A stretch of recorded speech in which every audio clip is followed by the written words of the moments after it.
Hi, in this video I am going to tell you about supplements and how they affect our sports performance. Basically अगर supplement की बात की जाए तो supplement is any kind of nutrient जो कि आप externally लेते हो to supplement your diet. In case आप कुछ भी खाना खा रहे हो और आपकी न्यूट्रिशनल रिक्वायरमेंट्स फुलफिल नहीं हो पा रही हैं with normal diet, in that case we prefer supplements.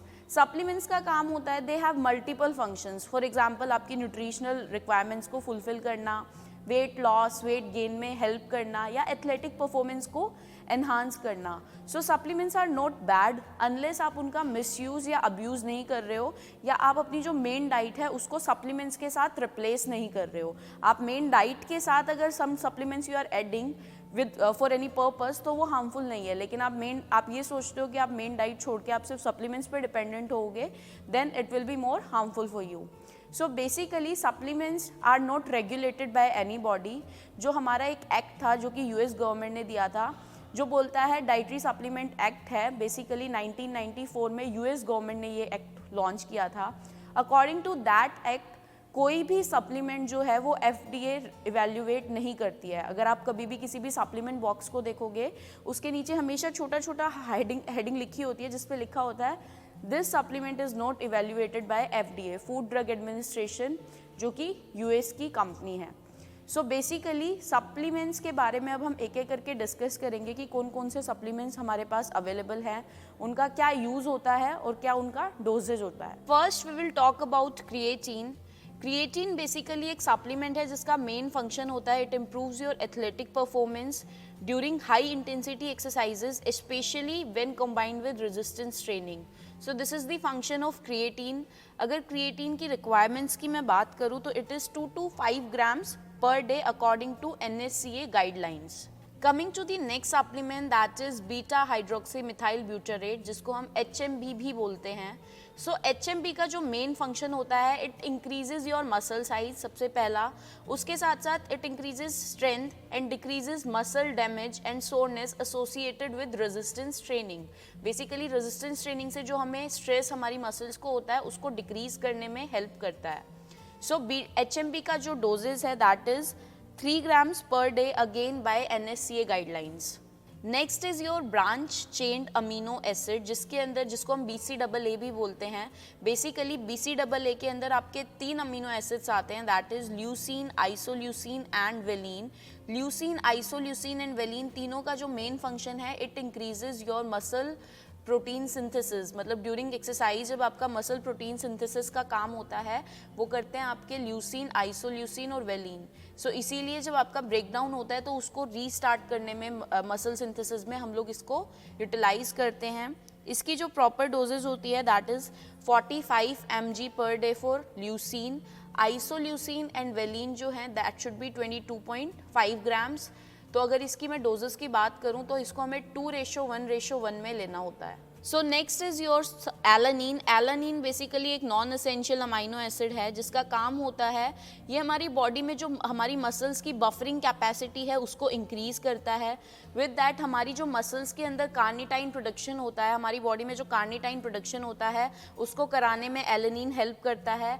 Histidine के साथ एलानीन जब कंबाइन करता है तो ये हमारा कार्नोसिन की फॉर्मेशन भी करता है. सो ये तो आपके मेजर फंक्शंस हैं एलानीन के. विद दैट अगर मैं इसकी डोजेस की बात करूँ तो it is 3.2 grams to 6.4 grams according to the NSCA guidelines. इतना आपको पर डे कंज्यूम करना होता है.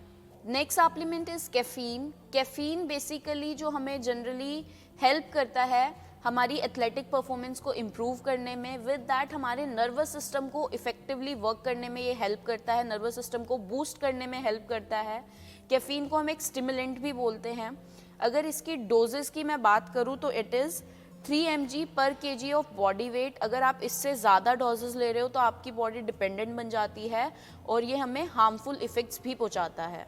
Next amino acid, next supplement जो हमें बहुत हेल्प करता है that is Arginine.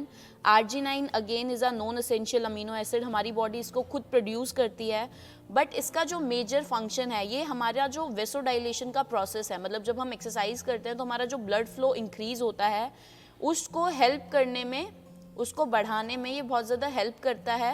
With that जो आपके नाइट्रोजियस ऑक्साइड्स होते हैं उनका प्रिकर्सर है, नाइट्रोस ऑक्साइड को बनाने में हेल्प करता है, हमारी मसल स्ट्रेंथ की फॉर्मेशन में हेल्प करता है, मसल स्ट्रेंथ को बढ़ाने में हेल्प करता है।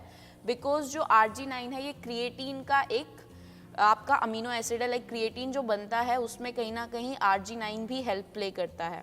सो अगर मैं इसकी डोजेस की बात करूँ तो हमें 8 to 10 grams per day consume करना होता है। So next major supplement that is glutamine, जिसके मल्टीपल फंक्शन है और बहुत ज़्यादा हेल्पफुल सप्लीमेंट है। Basically glutamine again is a non essential amino acid, हमारी बॉडी खुद बनाती है, बट ये एथलेटिक परफॉर्मेंस को इम्प्रूव करने में बहुत ज़्यादा हेल्प करता है। विद दैट मसल डिवास्टिंग नहीं होने देता, जिन लोगों की मसल लॉस होने लग जाती है उस चीज़ को ये होने से रोकता है, हमारी इम्यूनिटी को भी कहीं ना कहीं हेल्प करता है। सो अगर मैं इसके फंक्शन, इसका जो यूजेस है, डोजेज है, उसकी बात करूं तो it is 30 gram for HIV patients. जो HIV के पेशेंट्स हैं उनको 30 ग्राम लेना होता है। 4 ग्राम्स इन एवरी 4 आवर्स, मतलब हर 4 घंटे में 4-4 ग्राम लेना होता है। कीमोथेरेपी जिन लोगों की हो रही है उनको। एथलीट्स की अगर मैं बात करूं तो एथलीट्स के लिए कोई फिक्स डोजेज है नहीं, but generally they consume 50 to 30 grams per day. So next supplement जिसके बारे में हम बात करेंगे दैट इज ओमेगा 3।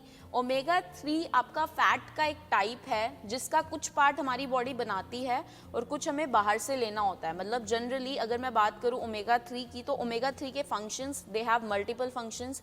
ये हमारा जो नर्वस सिस्टम है इसको बूस्ट करता है, नर्वस सिस्टम को एफिशिएंटली काम कराता है, ब्रेन सेल्स को डेवलप कराता है, हार्ट में जो हमारी कार्डियोवैस्कुलर डिजीज़ है उसका रेशो कम करता है, एंटीऑक्सीडेंट बहुत अच्छा है, एंटीऑक्सीडेंट प्रॉपर्टीज़ इसके अंदर पाई जाती हैं।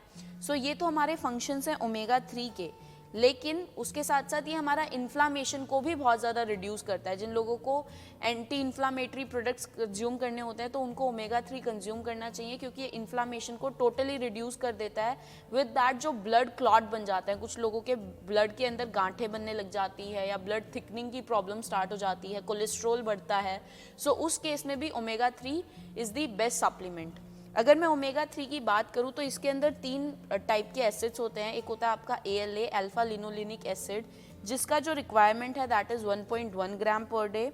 दूसरा है आपका EPA, इकोसा पेंटेनोइक एसिड, उसका रिक्वायरमेंट होता है बेसिकली EPA प्लस DHA जो दूसरा है ये हमें मिलता है एनिमल सोर्सेज से। सो EPA और DHA के कंबाइंड रिक्वायरमेंट्स की अगर मैं बात करूँ तो it is 250 to 500 mg per day. So अगर आप कोई भी सप्लीमेंट ले रहे हो ओमेगा 3 का तो देखिएगा कि ये वाली वैल्यूज़ आपकी फुलफिल हों। सो नेक्स्ट जो सप्लीमेंट हम डिस्कस करेंगे that is way protein. Way protein is the liquid part जो हमारा मिल्क में रह जाता है। जब अब मिल्क कर्डल करता है तो उसके बाद मिल्क में जो लिक्विड पार्ट रह जाता है दैट इज़ वे प्रोटीन। अगर वे की मैं बात करूं तो हमें वे प्रोटीन 3 टाइप्स के मिलते हैं। एक होता है आपका वे प्रोटीन पाउडर जिसके अंदर 11 to 15% ही प्रोटीन होता है और रिमेनिंग जो होता है दैट इज़ कार्बोहाइड्रेट। सेकेंड होता है आपका वे प्रोटीन कॉन्सेंट्रेट जिसके अंदर 25 to 89% ऑफ प्रोटीन कंटेंट होता है, रिमेनिंग अगेन कार्बोहाइड्रेट का कंटेंट है। अगर वे प्रोटीन आइसोलेट जो कि थर्ड टाइप है उसकी मैं बात करूं तो उसमें more than 90% is protein and remaining will be your carbohydrate. So अगर हम इसकी डोजेस की या रिक्वायरमेंट्स की बात करें तो सेडेंट्री इंडिविजुअल्स के लिए 0.8 ग्राम पर KG of body weight mandatory है कि उनको डेली लेना होता है। अगर किसी मैं एथलीट की बात करूं जो कि एंड्योरेंस बेस्ड वर्कआउट बहुत ज़्यादा करते हैं तो उनके लिए डोजेस बढ़ जाते हैं, that should be 1.2 to 1.4 grams पर केजी ऑफ बॉडी वेट। और अगर किसी रेजिस्टेंस ट्रेनिंग एथलीट की बात की जाए तो उनके लिए जो डोजेस रहता है that is 1.6 grams to 1.8 grams per kg of body weight. So this is all about your supplements, how they help you to enhance your sports performance. With that, how much quantity is sufficient for enhancing sports performance?